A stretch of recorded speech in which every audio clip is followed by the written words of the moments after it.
What does it mean to live a resilient life? I'm Ryan Manion. I lost my brother to war and my mom to cancer, and I've learned a lot about myself along the way. Now, as the CEO of Travis Manion Foundation, I'm on a journey to explore what it means to be resilient against life's many challenges. Join me and some incredible guests as we ask ourselves the hard questions and define what it means to struggle well. Okay. All right. Welcome to another episode of the Resilient Life podcast. I have with me today Jackie Jones. She's an art therapist and an integrative practitioner. And you actually came to us because we put out on our social media for kind of a request to who do you want to hear from? And a bunch of people shared your name. And when your name was shared, the really cool thing about it is that there were veterans that were coming on and saying, yes, you have to have Jackie on. We benefited so much from her work. So I thought that was really, what a great testimonial for you to actually see people that you have helped say, hey, you got to talk to her. So I thought that was pretty awesome. Yeah, reading those comments was very, very touching to me, actually. Yeah. So you have, kind of kicking off, you've done a lot of things. You started off as an art teacher, but we'll kind of fast forward to where you are today. You started Flourish Momentum, and it's a full spectrum of a holistic approach that you say addresses mind, body, and spirit. And you use clinical art therapy to help treat TBI and PTSD in our military populations. And everything I was reading about you, I loved just seeing the word holistic approach. And let's first talk about how you kind of got into going from art teacher to art therapist and what that path looked like for you. Yeah. So when I was first going to college, I was torn between art educator, art therapist, and graphic designer, actually. And I started at Temple, Tyler School of Art, kind of near you. Yeah. And I realized graphic design pretty quickly. I wasn't going to be as fulfilled because I really like the person-to-person interaction. And when I looked up jobs in art therapy, nothing came up. And so I knew that art education was always going to be a stepping stone for me, but a really important one. So I started in art education, and actually before I got my master's in art education, I graduated college early and spent half a year in Brazil working with homeless kids and moms there. And the approach that I had was based on all of my art education background, but I left that experience really wishing that I had the knowledge of an art therapist, because I feel like I made an impact, but I would have made more of the impact I was looking to make if I was an art therapist. And so um, got my master's in art education, taught in Fairfax County for a few years, loved it. It was an extremely important building block for all of this. But as soon as I started teaching, I was already in night school getting all of the prereqs I needed to go back to school for art therapy. So it was always kind of part of the plan. And while teaching, it was solidified because things would come up in the artwork that it wasn't my role to process with the children. I was in a position where I created the container for those things to come up, but I wasn't allowed to process it with the kids. I would have to turn the artwork over to a counselor. And, that just, to me, if I'm going to create the container that sets the stage for someone to put something in their art that's concerning, I also wanted to know how to process it and meet it and kind of be able to close that box too. So a lot of things that fell in line and just kept telling me, art therapy is your path, keep going. And when you talk about, for those that don't know, and frankly for me, because I don't fully understand, like art therapy, Is there a particular medium that you focus on, or do you leave that creativity to the patient that you're treating? It's a beautiful question. So to go to school to be an art therapist, you have to prove competency in art psychology, and then also in your art skills. You have to be really well versed in painting, drawing, ceramics. So you have to have a good ability across the board to support whatever comes up with the client. And then when we actually work with people in our brains, there's something called the expressive therapies continuum, which is basically like a spectrum from, we'll say, really fine line pencil drawing to finger painting. So something like very rigid that you can control a lot to something that is really organic that you can't really control, a material that's just kind of going to do what it wants. And we have all of those materials lined up in our brains. And when we're working with a client, we know if we need to help them, for lack of a better word, like if we need to help them regress a little bit to access something in their subconscious that's keeping them blocked, we'll know what material to present. And if we need to help someone who's maybe to regress to take more control over themselves and what they're doing, then we'll move on the opposite way of the spectrum. So yeah, in art therapy, we are media across the board, and we have a good sense of what to present when. So if I walk into you, I'm trying to fully understand like the concept, because there's so many different holistic approaches, right? To, Yeah. equine therapy is a real big thing for veterans today.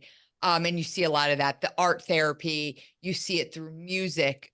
So I have a friend who runs an organization called Creative Vets, and he brings veterans in and they write their own music. And but I'm coming into you, but art is an interesting one, right? Because equine therapy, it's like you work with horses, right? Hmm. Creative vets, it's like, okay, we're going to help you write a song or craft a song. Like art therapy is just, it's so broad.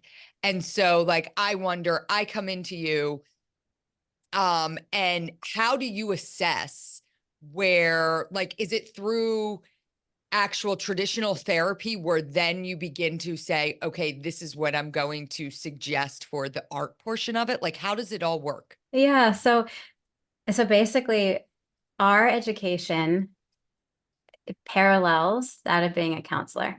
So, like every class you would take to be a counselor, let's substance abuse or abnormal psych, going through all the different diagnoses, or group counseling or whatever. So, all the different classes that you take to become a counselor, we take as well. Just we have the art slant on it. So, um, we if someone has multiple personalities, let's say, then we know how to see that in art. Or if people are just going through a normal cycle of life, or a cycle within a particular circumstance they're dealing with, we kind of know where they're at in that cycle based on what presents in the art. But I think the easiest way to explain it is that we know how to facilitate art. The client creates art, and we know how to look at it to determine what's going on. And then we also know what directives or projects to suggest that will help them process through whatever they need to work through. And a beautiful thing that comes to mind, like I was working with someone just a couple days ago who they were doing art, and he got choked up all of a sudden, and I asked, what's coming up for you? And he just he teared up, and he was like, I would have never thought that art therapy was my thing. He's Yeah. like, I've tried everything. And it was like tears of gratitude, also tears of, why did this enter my life after so many years? But literally everyone can create. Everyone can create art. So even people who don't think of themselves as artists at all, it doesn't matter. You still get equally just as much out of it. I'd have to imagine that there's probably some of your clients that come in and maybe recognize, oh my gosh, I have like artistic ability that I never knew. Have you seen Yes. that happen? Yeah. Yes. So I've had actually a lot of people who have gone through creative vets after working with me as well through their Okay. art portions. So many, so it's funny, especially working with service members. Because so often when I was working in the military hospitals, they'd get referred to me and they'd walk in my room and see art supplies and they'd be like, I don't know if we can curse on this podcast, but No, yeah, you can. You can. they would just walk in and be like, what the fuck is this? Why the fuck am I here? And so like I'm used to that being the normal, like, hi, nice to meet you. Um, but it really creates a container that allows whatever needs to come up from within them to come up. And then they're the ones that put it on the table. So they have to meet it. They have to confront it. It's not a therapist saying, hey, I think this is what's going on with you. And then they can be resistant and say, no, what do you know? You're not me. Like it bypasses that entire process Yeah. because what needs to come up comes from within them. And then I can help them make sense of it. And actually, a lot of the people that had commented on the TMF post, I reached out and I was like, what would you say as how this really helped your resilience? And the common theme was it like as people, we walk around thinking we have a lot of insight and self-awareness, but this, like doing this really made me self-aware, Wow. really helped me understand what is truly underlying my reactions, my behaviors, my symptoms. And I've had people say this is like a scalpel to the soul. It just gets like straight to the root of what someone's been seeking.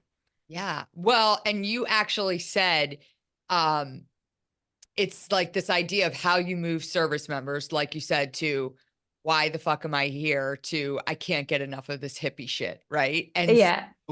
And I think, there's such a disconnect. And I think we've come a tremendously long way from, I'm looking back 10 years ago to where we are now when we talk about like holistic approach to care. And for so long, I don't think, especially within the military community, the idea, like you said, holistic, and it was like they automatically kind of just shut the door to we don't care what you're serving, we don't want any. And Yeah. because as an organization, we say we take a holistic approach to mental health, right? Like, well, how do you make sure that the veterans within your community have good mental health and well-being, and you're taking care of it? And it's like, well, we create a community in which they can thrive. And, to a clinical psychologist, it's like, what does that mean? Right. It's very hard to understand. And I think, you know, it's about this idea, and art therapy is a little bit different, I would imagine, but like it's preventative. We look at ourselves as very like preventative before you need that critical care. And there's a need for both. And we try to talk through like these ideas. Like there is not, when it comes to mental health, there is not a one stop shop that you go to. There is not one single solution or approach that everybody is a different case. So you have to have a plethora of options to offer people. And a lot of it is, I believe, and I'm sure you've seen this, it's trial and error, right? Like what works for somebody isn't going to work for somebody else. And I've seen that in my own journey through mental health. And I'll even go so far to say is things that worked for me at one point in my life don't work for me at this point in my life. So you have to keep innovating and offering different options. But our military community, I think, is very unique in the way that, they're created in this very bureaucratic and rigid environment. And then you start to introduce things that like you like to coin like hippie shit. It's like it doesn't make sense to them, right? And then they try it and they're like, whoa. I've seen a lot of that with the equine therapy, where who would have thought? And equine therapy is not riding horses. It's literally like it's like caring for horses, Hmm. brushing them, it's feeding them, um, who would have thought that that would be so healing, right? Yeah. And to something you said, yes, like when we think of these holistic approaches, they are preventative. And so I think that they should be like more covered by insurance, let's say, and that kind of thing. Because they really do keep you from getting to those points where you're like in like acute emergency need of other care. But I also want to say that I've had a lot of examples where, so let's say someone was past the point of doing anything preventative, and then they were already in the point where they're immersed in a ton of therapies and still going to the ER multiple times a week because their stress is so high that they're, I've had several patients have, you know, like fainting spells essentially. Like what their stress would get so high and they would randomly black out and fall on their floor. Or the people whose stress would be so high that their heart rhythms would send them to the hospital. And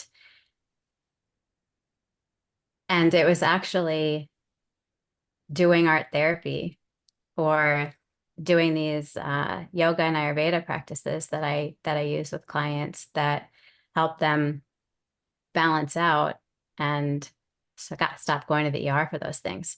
Yeah. Stop fainting, stop blacking out, stop having arrhythmia in their heart. And it sometimes at first you're like, what do you mean it's just stress? Like that can sound so minimizing, but I don't say that, but that's how they take it. Yeah. But like even just physiologically, you are in constant stress, constant fight or flight. So you're no longer breathing into your stomach, you're fully breathing into your chest. But then if all of your breath is there, then you're literally squeezing out your heart. Your heart doesn't have the room that it needs to take full breath. So you can't actually come down and relax. And then we work through holistically with art to release the anger or the grief or the sadness or whatever is creating that stress and short breath, and that already causes some relief. And then also with the yoga and breathing in these different ways, people learn how to regulate their own systems without needing medications or other substances. So it's preventative, and it's also really great at treating the serious symptoms as well. Yeah. You also talk about treating, and you said I read this. You treat complicated and disenfranchised grief among military service members. Explain to me, anytime I see the word grief, Mhm. I'm drawn to it and trying to understand. But when you say disenfranchised grief, what do you mean? So, so starting with disenfranchised grief, it is when, ideally something happens, and if it causes grief in us, then we're able to be with our feelings with it. We're able to be surrounded by community with it. We're able to engage in healing rituals for it that help us move through the natural process of grieving. Yeah. um, Disenfranchised grief is when you're not given, essentially your right to grieve is taken from you. So that can look like you lose a pet and you're sad, and people say it's just a dog, what do you care? But to you it's like a member of your family, but that like minimizing really shuts it down. Or it can be within the military, what happens often, let's say you're downrange, someone dies, you would like some time to be sad about it, and the commander is saying there's no time, like suck it up, we have to keep moving. So then it impedes your ability to actually go through the process of quote unquote like healthy grieving, and it makes you really suppress it deep far down, but it doesn't go away. It just gets stuck. It remains in you until you have a chance to grieve it. But other examples that are military specific are, let's say your grandparents raised you, but you're deployed and your grandma dies and you're not allowed to go to her funeral because she's not your mom or dad. Yeah. Um, or let's say you are deployed and you miss the birth of a child and that really stays with you. Or let's say um, a, a comrade is killed in action, and some of the things that we can naturally do here is like visit the site where they passed to remember them. Well, you no longer have access to go to that place anymore. Yeah. Or they get buried in a place that's far away from where you live, so you don't get to go visit and have that sort of ritual. Or you go to another unit and someone that you were really close to dies, and you're all right now, you're half the world away from anyone else who knew that person with you. So all of those reasons strip away the uh like the healthy ritualistic The surrounded by normal, community, like the yeah, yeah, the things that for really better help lack of a people word, the normal process. grieving process. Yeah. Yeah, yeah. That's super interesting because I actually, when my brother was killed, um, there were two other service members injured that day. One was a Marine that he was serving with that was shot, and Travis pulled him to safety. And him and I have become very close. And he definitely he called it survivor's guilt. But he dealt with a lot of that. And he, for the first time, just went 17 years later to visit Travis at Arlington. And it took him 17 years Yeah, to go there. yeah. And I would say to him, because every year, April 29th, that's the day Travis was killed, would come around and we would have these conversations where he'd say, I think I'm going to go with you this year. Why don't we go to Arlington? And he actually has the bullet casing that he was hit with. And he would tell me that he wanted to bury it at Arlington, at Travis's grave. And we would like come up with this plan. And I'm like, all right, next year, let's go. And I wouldn't push him because he'd be like, yeah, we're doing it, we're doing, and then I wouldn't hear from him. And, Mm-hmm. and then I'd be like, all right, are we going to go? And he's like, oh, this isn't a good time. My son has a field trip. Like there would always be like something. Mm-hmm. And he ended up this April 29th. I got a text from him like 2 days later, and he sent me pictures. And so for many years, we'd been planning to go together. And I'm talking back, years and years ago. Like I invited him to Travis's 10-year anniversary, um, where a bunch of people were going. And he was like, I don't want to be there with that many people, just you and me. And he went and he didn't invite me. He went by himself. And he didn't tell me he was going. And he told me after. And he's like, I went. And he said, and I took my family. He took his 2 kids and his wife. And he said, I hope you're not mad at me that I didn't go with you. And I wasn't mad at all. Mm-hmm. I was so proud of him that he got to that place, because I don't think I recognized how hard it was for him. And certainly he had disenfranchised grief. Now, when you explain what it was complicated and disenfranchised. Like it was, a lot. Um, Yeah. And the complicated grief aspect. So another thing that can inhibit our natural ability to grieve is when there's something traumatic associated sure. with the death, because then uh, as a healthy part of grieving, you think of the person and you're able to think of the good about them as well, like the happy memories and the good Yeah. impact they've had on you. But when there's PTSD, like trauma associated with the passing, then that's the information that comes up. And then our natural tendency is to shove it down. But every time you shove that down, you're also shoving down the good, the parts that we want to integrate moving forward that help us carry that person forward. And so it's also really unique to military populations in particular, because that is a common theme. So there's a lot, and art is really, really valuable for this, because when you're engaging in art making, you're naturally grounding, you're naturally decreasing cortisol. So you're naturally decreasing stress and anxiety. When we talk, we pick one route we go down, and it's much more likely that we're going to get flooded and overwhelmed and shut down before we can move through and be able to integrate what we need to integrate. So with art making, it's very special because you're actually getting more calm and relaxed while you're inviting in this information that would otherwise be so trauma triggering, it would shut you down.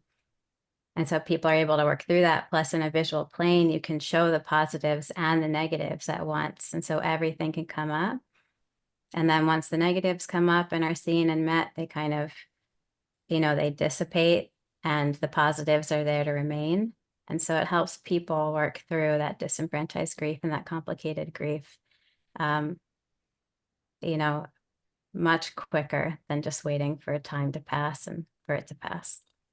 Yeah, and I think about often, like, so I will share, and I've shared this very publicly, like I didn't do any sort of therapy after my brother was killed, but my mom died of cancer less than 5 years after Travis died. And I had like debilitating anxiety as a result of that. And I think a lot of it was like, it wasn't just my mom's death. It was like my mom's death and Travis's death, which I Yeah. suppressed and pushed down so much. And it all just kind of at once just was like, sorry, you're not going to be able to handle this anymore. And, I did very traditional therapy and it worked. But I was diagnosed with PTSD, and I felt like a little bit of an imposter because I honestly didn't feel worthy. And that's so weird to say, but like of that diagnosis, because I'm like, I wasn't there when Travis was killed. Why am I being diagnosed with post-traumatic stress as a result of, his death? But I also think about this idea and how traumatic military deaths are in a lot of ways. Like you Yeah. literally have someone knock on your door and Yeah. your loved one is half a world away. And there's all of these things. Like the most important thing to us, I remember, certainly my mom and I, like after we learned that he had died, was to get him back here. Like we needed him back on US soil, and so it Mhm. was like these little steps. When we saw him get off the plane and on Dover, when we saw that coffin coming off, it was like, oh, thank God he's here. Right. But I went through my favorite show at the time. Oh my gosh, it's blanking on me. It was on HBO, and it was with Bill Pullman. It was about polygamy. He was married to 4 wives. I can't remember what the show was called, but it was this great show that I love to watch. And right after Travis died, I'm watching, this is a couple weeks later, and I'm watching an episode, and like the head polygamist gets shot in the middle of the street. Someone comes and shoots him right in the stomach. And I had to turn it off. And for quite a few years, I could not watch anything that had any sort, and Travis died Uh-huh. by a gun, by a sniper. So anything that had any sort of like gun violence in it was so triggering for me. I couldn't watch it. And still to this day, I have trouble watching like depictions of like war scenes. Because it brings me back to like, is this Hmm. what my brother dealt with? So I find it also, where I'm kind of that person that likes to, I do push my feelings away. I do suppress them, and I probably suppress them so much that again, that I have times throughout my life where they just kind of come out and I Yeah. can't control it.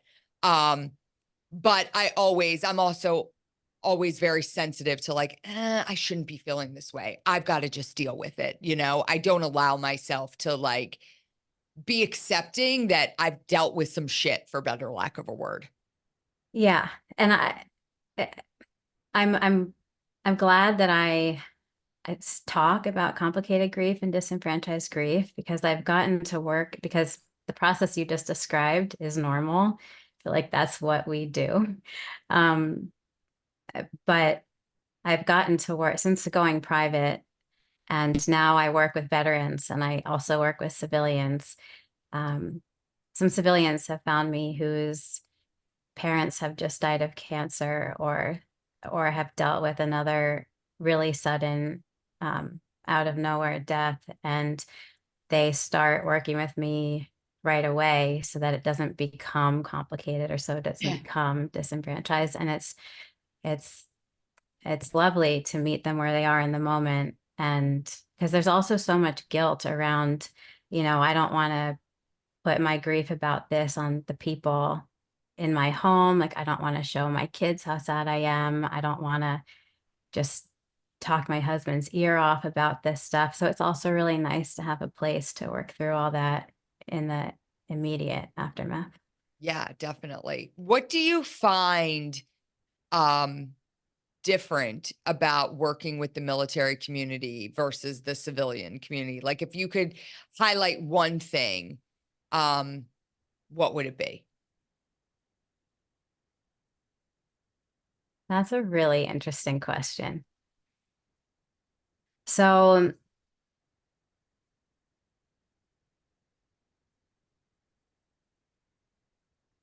that's a really interesting question, because there are so many common themes. Like, there's so many things that come up within service members that they think get rooted in military, but actually something that happened in childhood may have set the stage for that thing to have had made such an impact. Um, and a lot of the civilians that I work with are struggling with those same Yeah. themes that happen in the first, 10 years of life. So it's interesting because people wind up identifying with issues. And sometimes one of our biggest stuck points about moving on from them is just like identifying so deeply with when we think they started. Hmm. But actually, if we find out where it actually started, even if it was before we were verbal or knew that certain things were having an impact on us, then we can really understand, why things that happened later on had the impact that they did. Yeah. Yeah. So, I mean, maybe it's just that the the biggest difference is that there's not that much of a difference at all, right? In some ways. I just had on I was I was just talking with a guest I was interviewing, and I was telling her I just had, and we both share a love of the Real Housewives. And I had on a woman from the Real Housewives of New York, and Leah Mobb. And we were talking about, she's very open, a recovering alcoholic, addict, and everything she was saying, I was like, she kept saying, but I wasn't in the military because, I mean, she knew she was on my show and she knew who the audience was. And I said, yeah, but your story of addiction is not different than a veteran's story of addiction. Like Yeah. you're suffering from addiction. It's not like, oh, it was almost like she felt unworthy of like, but I didn't really deal with anything and in the way that they dealt with stuff. And I'm like, it's like your stories of addiction, it is what it is. And so I found it really fascinating to listen to her and see the parallels between, a veteran that I'm interviewing that has dealt with addiction after being injured and then getting addicted to pain meds. It's like, you know, different circumstances, but at the end of the day, you're both dealing with addiction. Yeah. Plus, it's a really common defense mechanism to compare ourselves to others and minimize our reason to have an issue. So Yeah. even within the military, you have someone that's like, "Oh, well, why does this affect me so much? I didn't see combat," when something really traumatizing could have happened to them not in a combat zone, right? Or so we like, even when you niche down into the smallest of communities, there's still room for us to use that coping mechanism. Yeah, absolutely. What is what would your favorite what is your favorite art medium? I'll ask you that. As an art educator, an art therapist, like what is your favorite medium? So this changes based on how I'm feeling. So I have, I'm well versed across the board. I love doing ceramics as just really pure, relaxing self-care. Um, I love doing really intricate fine line drawings to ground. I love using pastels when I need catharsis, when I need to get something out of me that I don't want to live inside of me anymore. Um, and I'll use painting in very different ways, depending if I'm trying to like honor something in particular, or if I'm trying to just really release an emotion that I don't want to carry anymore. So my answer is all of the above. It really Just depends on how depends I'm on where. feeling. Yeah, I love Yeah. that. And it's so funny because, my mom, after my brother died, she didn't seek traditional therapy, but she did start painting. Hmm. And she had some canvases and she brought an acrylic paint set and she would just paint. And Hmm. so, obviously I'd never seen her pick up a paintbrush before, unless she was painting the bathroom, but like she never used that. She definitely was using it as a form of therapy. And you even look at like President Bush. Yeah. And I mean, I think that is such an incredible, like he started painting at what, age 60? And not only started painting, but incredible painter. And but certainly that was a form of therapy and is a form of therapy for him. Yeah. And portraiture is really interesting. So he was capturing people who were Yeah. killed in action, right? And at the same time, before he started getting press about that, some of what I was doing at home was creating portraits of people who were really impacted by war, but who no one even knew about. So, for example, a lot of my clients would be creating artwork that would represent their buddies who were killed in action. But in the process of going through that, a lot of times they would share photos with me that made a really big impact on them. So maybe an Afghan girl who was really sweet that they would spend a lot of time with, who then, uh, when the Taliban knew that she was liked by the Americans, would kill her to get back at them. Yeah. So like just stories like that, so I have images of of girls like that who then I would come home and paint because she also deserves to be commemorated and remembered, and she's also severely affected by everything going on. Or um, I've done a painting of a girl who was born when her dad was deployed, and then he happened to die on that deployment, so she never got to meet him. And there was a picture someone shared with me of her um, as a toddler hugging his grave. So I did a painting of that too. And there's portraiture is really special because you're spending hours really trying to perfect the likeness of someone and bringing their livelihood uh, back into the present moment. I love that.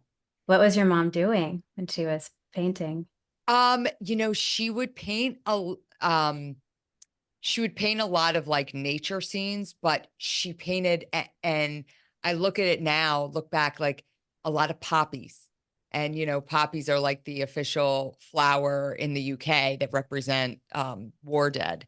And Yeah, so and was um I used to paint a lot and I took a ton of art classes in high school and college. And so I know the benefit, and ceramics was my favorite. Like loved ceramics. And if you walk around my house, you see every ugly misshapen bowl that I made and gave to my mom growing up. yeah, she saved them like national treasures, and they're Yeah. still all around and they're mine. And I want to throw them away because I'm like, this is junk, but I save them because they meant so much to my mom, not be, and, Uh-huh. but I do recognize and the incredible value of art therapy. Like I see it in, I have one of my daughters is a pretty gifted artist and she's gotten out of it a little bit. And I keep saying to her, like, Honor, you got to get back into art. And she's like, I don't have the time. And I'm like, make the time. Just make the time because it's so incredibly therapeutic. And even for me, I think about the things that I have done over the last 17 years that weren't necessary I wasn't necessarily doing as art therapy, but I think about the simple things like where in the summers my daughters get really into like the bracelets with the yarn, Yeah. right? It's like, everybody wears them in the summer. They're not friendship bracelets per se, but they're and you can do in all different designs. And there was one summer I got so into it. I was like YouTubing like the different designs you could make.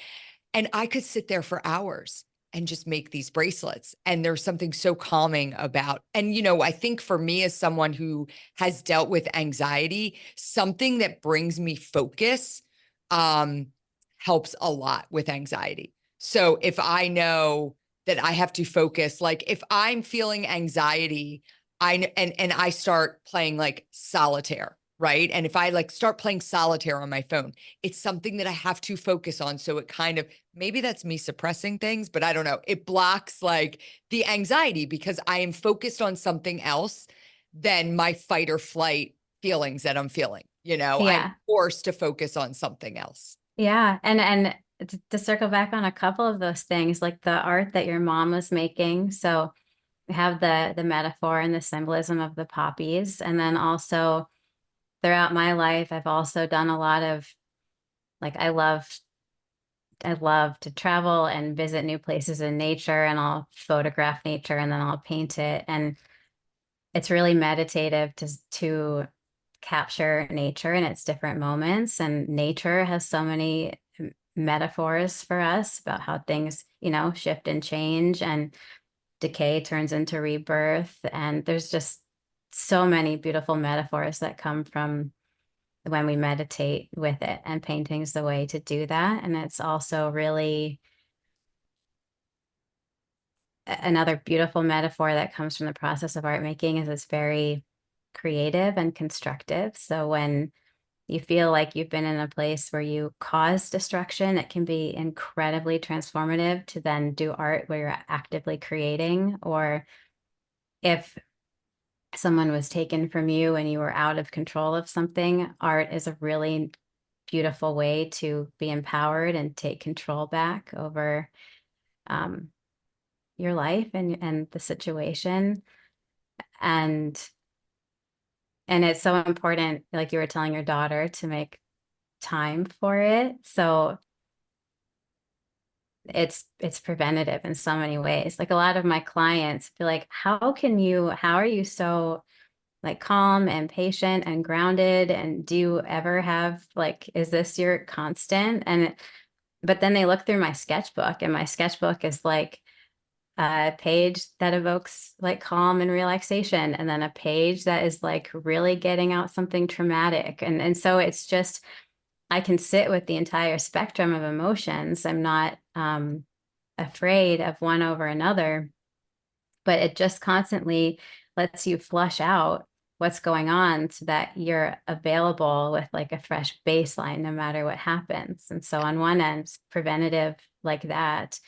Um, and on the other end, like there's a woman I work with, we've just been doing Zentangle. It's just meditative drawing for about 6 months, but spending, like you're talking about the solitaire, spending like 90 minutes in a relaxed flow state makes it so that that becomes your more normal. And so when life happens, something that would have caused anxiety, you're meeting from a more grounded place just because you're used to spending more and more I'm in that time. state. Yeah.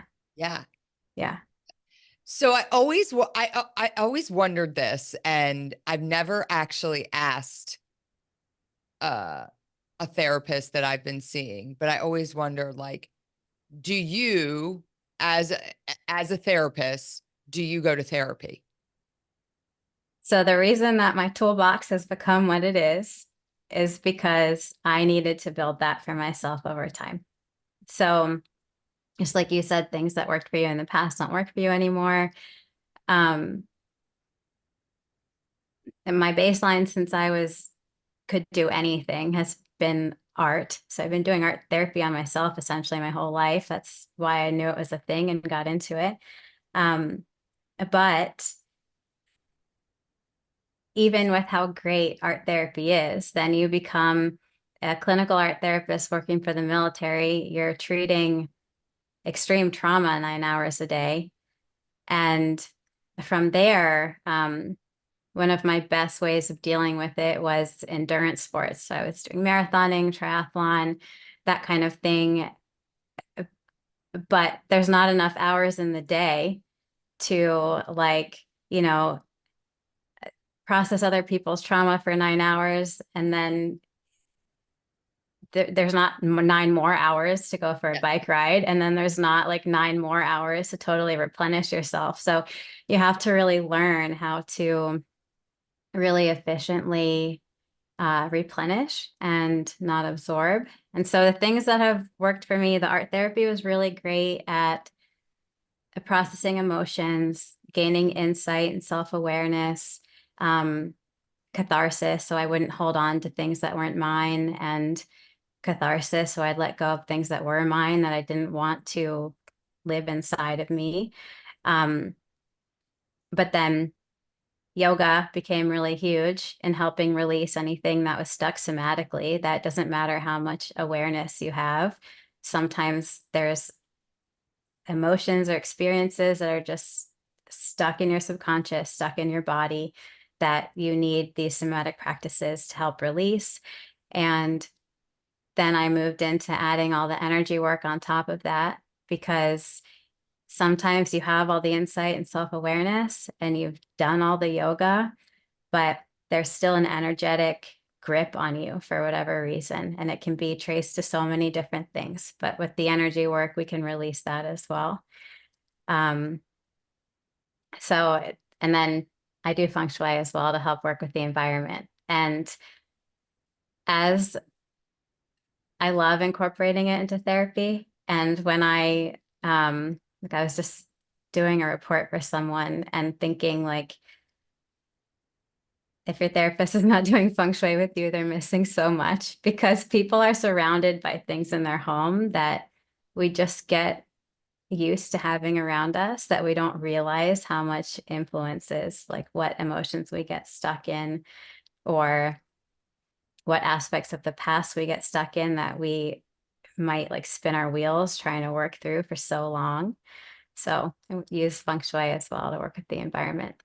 So do you go in when you say feng shui? Because I'm super interested in this. I don't know a ton about it, but I've seen things like, you don't have a mirror in this place in your bedroom, like stuff. But like, will you go into people's homes and actually walk through and say, hey, this can't be here.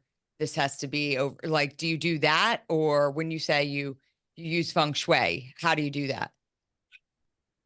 So I can actually do it mostly. I've mostly done it virtually. So I've Okay. done some in person, but most of my clients are virtual and I can do the feng shui totally virtually as well. So But I could get on with you, carry around my computer and kind of show you, this is my bedroom. Are you seeing things that are off balance and you're trying to help me put them in better feng shui, essentially? yeah, that's a piece of it. So a piece of it, yeah, we do a tour inside, outside, but then I also use the coordinates of your house. So in classical feng shui, it's kind of like doing the astrology of your, it's not astrology, but it's like the astrology of your home. And based on geographically how your house is, how it's positioned, how it's oriented, um, and how the energies are in this given point in time, half the energies are good, half of them are bad, essentially. So we locate where the inauspicious ones are, and we put in remedies to neutralize them. And then we look at where the good ones are, we put in remedies to enhance them. And then we look at what's going on in your life and we figure out what's going on to keep it stuck. So some ways and then it's layered. So yes, we could also walk through the house and So then give me a visually. practical example of that. Give me So like, yeah. practical example, a practical example, um, when I was learning feng shui, I was in a period where I knew what my next step was supposed to be, but I just felt stuck, like something in me, I wasn't able to move forward.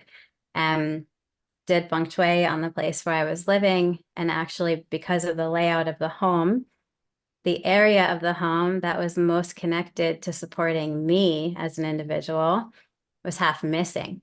So there was literally not the floor space of the home to be energetically supporting me in what I needed. And then I put in the remedy, and then like a month later, I was on my way, lived somewhere else. My job was up and going again. Other ways that it comes through is when I first moved here and had a hard time getting things going with my business, did feng shui and realized my wealth area was in the garage, which was just like a cluttered mess of someone else's stuff. So once I convinced them how important it was for us to like really redo the garage, get rid of everything, because the former owners had left a bunch of stuff too, really get rid of anything that was trash and clutter, make him get rid of anything that wasn't necessary to have now, and then really organize it as if it was just as important as any room of the house. And then things started falling into place for both of us. Like he had been a contractor waiting a year for a certain contractor position to turn into a full-time job. Literally the next week it did. Certain things that I was waiting on in my job to come through finally just came through. So it's it's crazy and it just sounds crazy until you experience it. But everyone I've done feng shui with, you implement these, like you locate the stuck points, you implement the remedies, and then life just like quickly happens, gets back into flow. I mean, I fully am subscribed to this idea. You know, I can't speak specifically to like feng shui. I've never had someone kind of do that energy test on my home, but I know that and I try to explain to my husband who just can't comprehend it that like a cluttered house is a cluttered mind for me. Yes, So, yes. you know, when he's like, ah, don't worry about it. Like, don't worry about that. Why are you always so worried about the stuff on the floor? And I'm like, it changes my mental psyche. Like I can't function where I need to be functioning if there is clutter around, if things aren't where they're supposed to be. And listen, I wish I could be more like him where he doesn't even notice things. Where I'll stare at things for days and days and days and wait for him. Like our front bed, we got our new landscaping. And I was joking with a group of moms the other day because we got new landscaping done and we had these beautiful perennials put out front and they were yellow and purple perennials and they went in this beautiful pattern. Well, the one right in the middle, when you pull up, it had died. It hadn't because they did these before the summer and the one didn't take. So the one right in the middle had died. And I had already called the landscaper and told him, hey, this one didn't take. And because right away it was bothering me because they all started blooming Yeah. and there was this big gaping hole.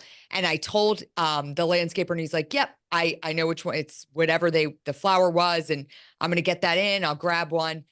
And I waited for my husband and he never said anything. And then the new one got put in and I waited for him to be like, oh, I didn't realize.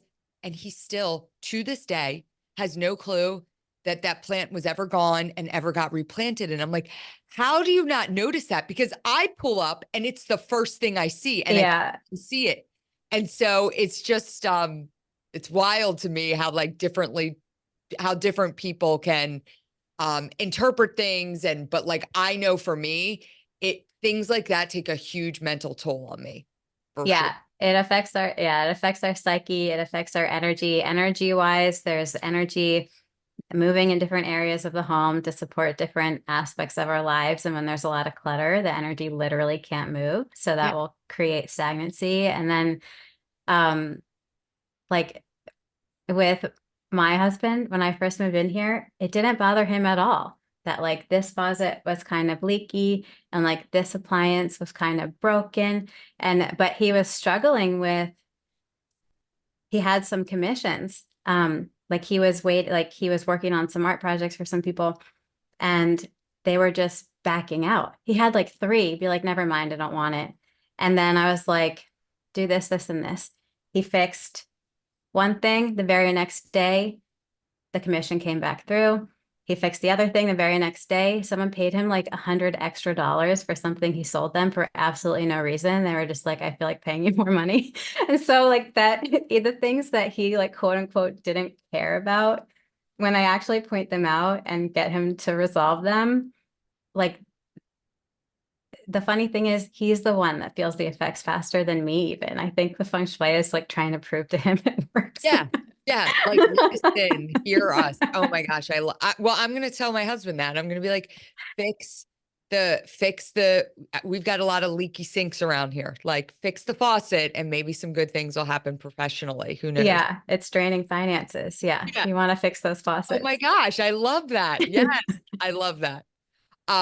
This is awesome. I actually like, I am, I want to get a feng shui session from you, but then I'm also terrified of the fact that you come back and be like, yeah, your low point is, your bedroom or something that I'm like, well, I can't change that, but I'm really into the feng shui aspect. And for me, one of the things is like, I hold on. So like I live in my parents' house. Like we bought my parents' house. So it was after my mom passed and my dad moved. We bought the house for my dad.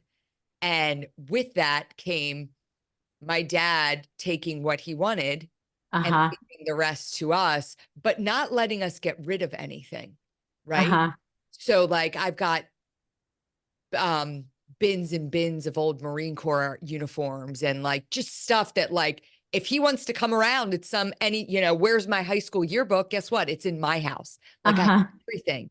And sometimes the weight of that feels very heavy, right? Yes. And so I'd love to do this. We'll talk more offline, but I'm like super interested in this and like maybe finding ways to not make the stuff because again, on top of that, I have all my brother's stuff too. Uh-huh. So, when after Travis died, everything that came back to my parents. So it was like I inherited all of that, all of my mom's stuff when she died. So like I have my entire nuclear family's belongings in my home that I'm now raising my family in. Yeah, it affects you for sure. Yeah. So there's a lot of that I think I'm going to work with you to help me work on. Yeah, that'll be beautiful. Yeah. But I love this. I love everything you're about. And again, what a testament to you, that you've had. You can see just via one social media post, the veterans that you have helped. And so I am a big believer in holistic therapies and treatments for our military community and love everything that you're doing. And, again, when we talk about like resilience and how you move past trauma and disenfranchising, complicated grief. It's the first time I've heard those terms and I love them. And I'm probably going to talk about them a lot now. But when you look at for you or even those you're working with, like, how do you express what living a resilient life looks like? I think it's on some of the things that we've talked about. So I think the first thing that comes to mind for me um, is really being with what is. So getting the tools and strategies in place to truly be with what is so that it is like every feeling is valid, but when we suppress them, we don't get to finish those cycles. And we're just kind of building and building and building the things that are stuck within us, which it essentially makes our baseline before snapping or overreaction like so teeny tiny. And so I think one of the best things we can do to be resilient and to have our biggest window for our biggest ability to spring back is being with what is when it is, and getting the help, like these things that can help, sort through. I have so many people that come to me that say, I'm scared to even start dealing with this because I feel like an active volcano, and like one thing is just going to set me off to erupt all over the place. Yeah. But we're, trained to keep people within their window of tolerance. So number one, I know like change only happens when we're just outside of our comfort zone. But if we get too outside of our comfort zone, then we totally shut down and it's counterproductive, right? So when you feel like, it's been many years of many big things that you've had to suppress, that would be a really good time to get some outside help, because like I can help modulate, I can help keep it safe so that we're never turning into that volcano. We're just releasing what we're able to until like the fizz has gone and we have our new baseline that we're proud of. Um, but also outside help and using these strategies really helps get to the root. So you don't necessarily have to process the 2 million things that you suppressed up until this point, right? Like Right. we can figure out what's most imperative to address. And then Right. everything that was like built on that also gets resolved.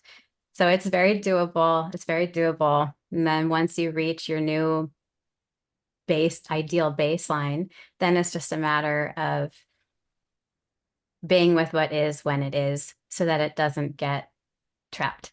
Yeah, I love that. I think, you have to be really intentional about unpacking things. And I like how you say, like, you can do it in incremental phases. And I always say, I say it to my husband, I say it to my kids, like, nothing changes if nothing changes, right? You have to Yeah. be willing to make those steps to, you know, you can sit in that place of, um, you know, unhappiness and but you have to be willing to make those changes, to make those small steps, and you can just Yeah. And it doesn't have to suck. yeah. Like people think that like the work has to be really hard, but people laugh in my sessions all the time. They find joy um in the process. They're meeting things that were really difficult while feeling really relaxed and grounded. So it becomes doable. It's no longer a scary place to go. Um, I think maybe we do that as a society though, because I hear a lot of times it's like, well, I put in the work, right? yeah, It's like exactly. the common term, like I put in the work. Like, what? Why do we have to call it the work, right? Yeah, Like, it's not the work. I mean, when you think about all the things you do, yoga, Reiki, feng shui, art therapy, like I, I don't look at that as like I put in the work. Like a lot of those, like I that they sound exciting, they sound fun, they sound yeah, eye-opening, they sound like adventure. And so I think we haven't done a good job as a society of like we kind of coined this like we put in the hard work to get us to where we are today. yeah. I like to call what I do like people are like, what's the treatment plan? Like, well, our holistic healing journey. It's just Yeah. like Yes. it's A healing journey, which can be everything, right? It doesn't have to be just yeah, work. It can be fun, it can be relaxing, and it should be all those things, right? yeah, Yeah, exactly. I love it. Jackie, thank you so much. This was awesome and eye-opening. It didn't feel like work at all. I feel like I just got a little therapy session. I don't know. But it was great. Love what you do. And it was awesome to have you on.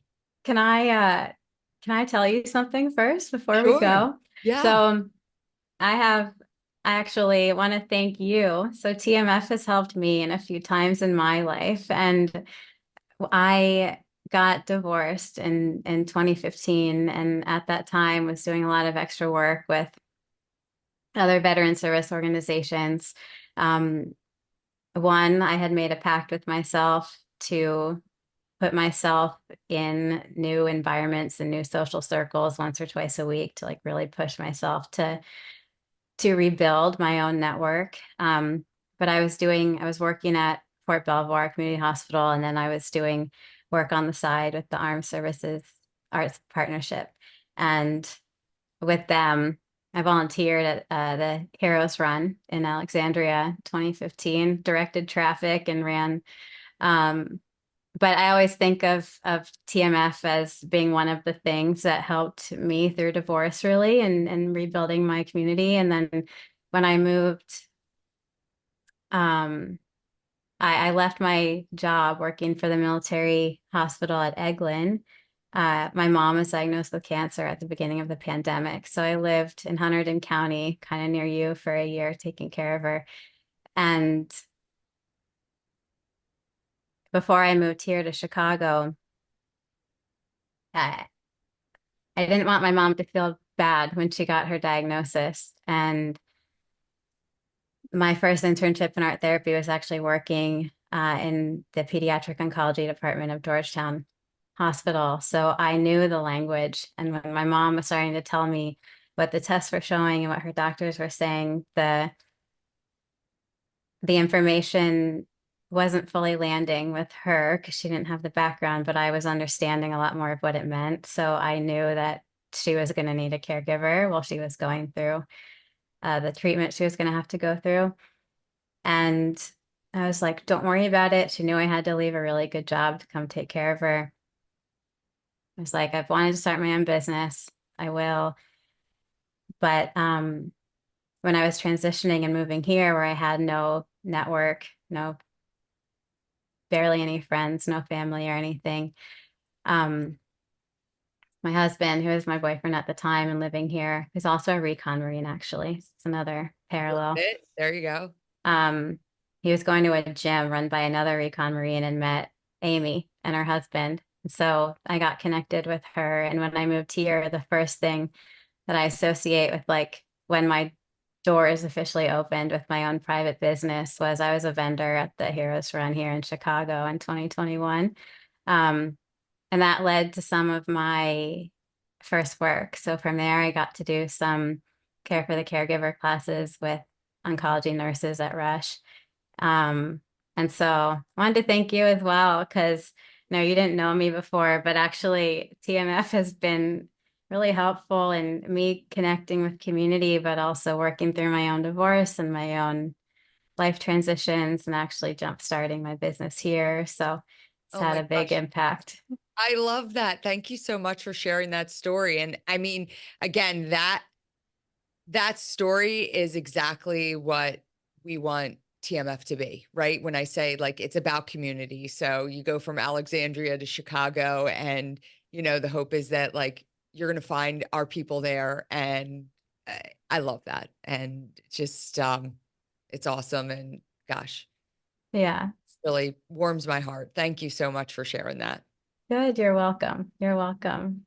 I just wanted to say that something that has stopped some people from reaching out to me is that they feel like they can't pay out of pocket for these holistic services. But I've recently gotten some private donors and nonprofit donors who have paid for complete programs for veterans to work with me. So don't let that stop you if you are in need of support. And even if you don't know that you're a good candidate for holistic treatment, I've worked with so many people who have gone to every specialist provider that the VA is sending them around to, and they feel like they're not getting better. They feel like they're getting worse in a lot of cases because their symptoms are treated isolated, or there's so many months of gaps in between appointments. I've had a lot of people come to me who thought this was like the last thing that they would ever need, but was exactly what they needed to go from feeling like complete anxiety in the mind and a quote unquote trash dump of a body to, 3 months later, love their life, are proud of who they are, feel in total control of their anxiety and their health. So, yeah, no barriers. Reach out if you need to. Jackie, what's the best way for people to connect with you? My website is flourishmomentum.com. And I'm really active on Instagram, flourish_momentum. And I have over 100 free yoga and meditation videos on YouTube if anyone needs just an easy place to start. Awesome. Thank you so much. Thank you.